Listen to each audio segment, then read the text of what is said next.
अस्सलामुअलैकुम दोस्तों, उम्मीद है आप सब लोग खैरियत से होंगे।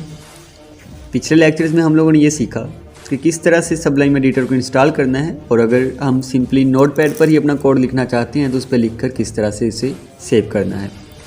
तो आज के इस लेक्चर में हम लोग ये सीखेंगे कि सबलाइम एडिटर पे हम लोग किस तरह से कोडिंग्स लिख सकते हैं और लिखने के बाद उसे किस तरह सेव करना है, और इसके साथ ही साथ हम लोग सीखेंगे कि हेडिंग टैग्स कैसे यूज़ करते हैं और कब यूज़ करते हैं।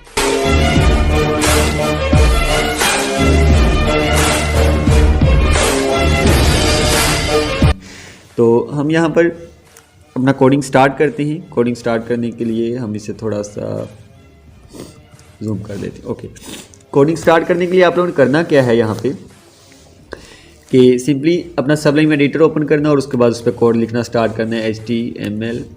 ठीक है, उसके बाद इसका मैं एंड टैग दे देता हूँ /HTML। ठीक हो गया। यहाँ तक लिखने के बाद आप लोग क्या करें कि इसे यहीं पर सेव कर लें। सेव करने के लिए आपने यहाँ पे फाइल पे क्लिक करना है। फाइल पे क्लिक करने के बाद सेव एज आ जाएगा। एक तरीकाकार ये है। दूसरा तरीका ये है कि आप सिंपली Ctrl+S प्रेस करें, आपके सामने शो हो जाएगा कि आप इसे कहाँ पे सेव करना चाहते हैं। जैसे जिस फोल्डर में हमने पिछली दफ़ा सेव किया था, जो डेस्टिनेशन जो पैथ हमने लास्ट टाइम सेट किया था वही इस दफ़ा हमारे सामने शो हो जाएगा। हम लोगों ने सिंपली इसे नाम दे देना है। जैसे कि हम इसमें हेडिंग सीखने वाले हैं तो मैं इसे नाम दे देता हूँ headings.html। ठीक हो गया। .html की एक्सटेंशन लाजमी देनी है, इस बात को आप लोगों ने याद रखना है। इसे सेव कर देते हैं और सेव करने के बाद आप देख सकते हैं इसका कलर क्या हो गया है, हमारे सामने चेंज हो गया। यहाँ पर मैं इसे टाइटल देता हूँ। टाइटल देते साथ जैसे मैं TI लिखता हूँ मेरे सामने नीचे टैग टाइटल का शो हो रहा है। मैं इसे क्लिक कर दूंगा और ये पूरे का पूरा टैग लिखा हुआ मेरे सामने। यही सबलाइम एडिटर का फीचर है। इसमें आपको पूरा कोड नहीं लिखना पड़ता, बल्कि आप जस्ट स्टार्टिंग के चंद एक जो अल्फ़ाबेट्स होते हैं वो लिखते हैं और ये आपके सामने बाकी का सारा कोड शो कर देता है। इससे आपको ये सहूलत मिलती है कि एक तो आप फास्टली तेज़ी से कोड लिख सकते हैं और दूसरा आपको बहुत ज़्यादा आसानी रहती है। टाइटल में हम लोग वही टाइटल यूज़ करते हैं जो हमने लास्ट टाइम यूज़ किया था, माई फर्स्ट पेज।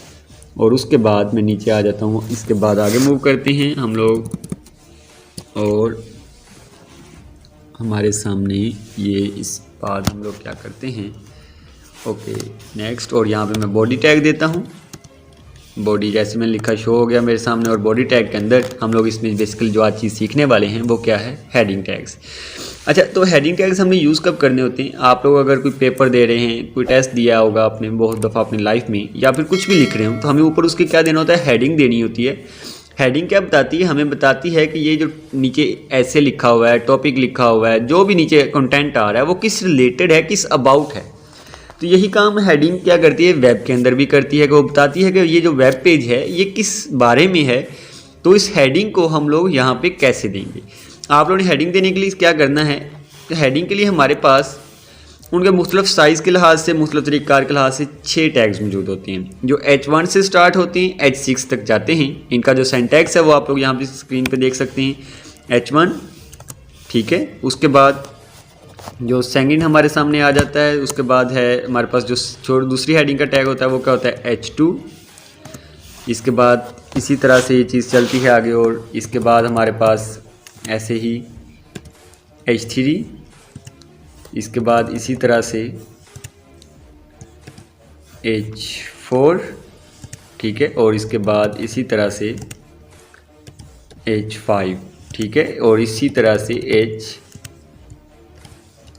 जो HTML है वो हमें इस तरह हेडिंग के 6 टैग्स देती है जिनमें कोई डिफरेंस नहीं है सिवाय इसके कि ये सारी की सारी हेडिंग्स डिफरेंट साइज़ में जो आपका रिटन कंटेंट होता है उसे शो करती हैं। जैसे कि मैं पहले में लिखता हूँ वेलकम, सॉरी ये टाइपिंग मिस्टेक हो गई थी, वेलकम टू दी कोर्स। ठीक है, इसे हम कॉपी कर लेते हैं और बाकी सब में भी यही पुट कर देते हैं। Ctrl+C से कॉपी किया और कॉपी करने के बाद इसे हम लोग Ctrl+V से पेस्ट करते चले जाते हैं सारी हेडिंग्स के अंदर। और उसके बाद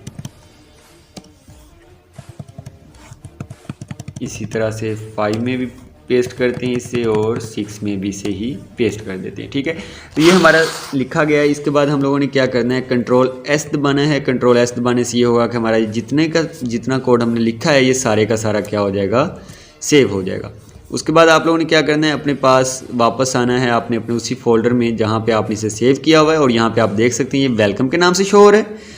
ठीक है, और दूसरा हेडिंग्स हमने अभी बनाया, हेडिंग्स के नाम से शो हो रहा है। मैं हेडिंग्स पे क्लिक करूँगा और जैसे ही मैं क्लिक करता हूँ हेडिंग्स पे, आप देख सकते हैं ये मेरे सामने मेरा पूरे का पूरा वेब पेज जो मैंने लिखा था वो सारा शो हो गया। ऊपर माई फर्स्ट पेज आ रहा है और नीचे वेलकम टू द कोर्स। ये जो है ये पहले वाला है जो ये H1 के लिए है, यानी बड़ी हेडिंग अगर हमें देनी हो तो H1 यूज़ करें। उसके बाद H2 के लिए उससे छोटी है, H3 के लिए उससे छोटी है, H4 के लिए उससे छोटी हेडिंग है, इस तरह H5 और एंड पर H6 है। ठीक हो गया, क्लियर हो गया। तो समझ में आ गया कि किस तरह से जब हमें हेडिंग टैग देना होता है तो उसे हम लोग किस तरह से यूज़ करते हैं। अब एक हमारी डिज़ायर है, हमारी डिज़ायर क्या है कि ये जो हेडिंग है ना ये एक साइड की बजाय सेंटर में शो हो।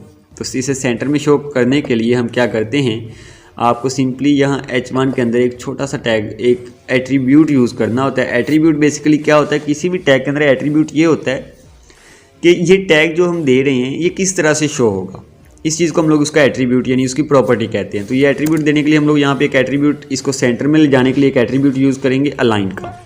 जैसे ही देखिए हमने ए अलाइन लिखा तो ये नीचे खुद ब खुद ही अलाइन शो हो रहा है ALIGN के साथ। हम इस पर क्लिक करते हैं और अलाइन पर जब हम क्लिक करेंगे इक्वल, और उसके बाद ये कोटेशंस के अंदर हमारे सामने शो हो रहा है कि यहाँ पे हम अलाइन लिख दें कि हम लोग इसे कहाँ पे शो करना चाहते हैं। अगर हम इसे लेफ्ट साइड पे करना चाहते हैं, राइट साइड पे करना चाहते हैं या सेंटर में करना चाहते हैं। अगर तो आप सबलाइन एडिटर पे कर रहे हैं तो फिर तो ये चीज़ें आपको ऑटोमेटिकली मिलती रहेंगी, और अगर आप नोटपैड पे या नोटपैड++ पे कर रहे हैं तो उस सूरत में आप लोगों को ये चीज़ें लिखनी होंगी। ठीक है, तो यहाँ पे मैं क्या चाहता हूँ, मैं सेंटर में इसे पहली हेडिंग है जो मैं सेंटर में चाहता हूँ, लिहाजा उसके लिए मैं क्या लिख देता हूँ, सेंटर लिख देता हूँ।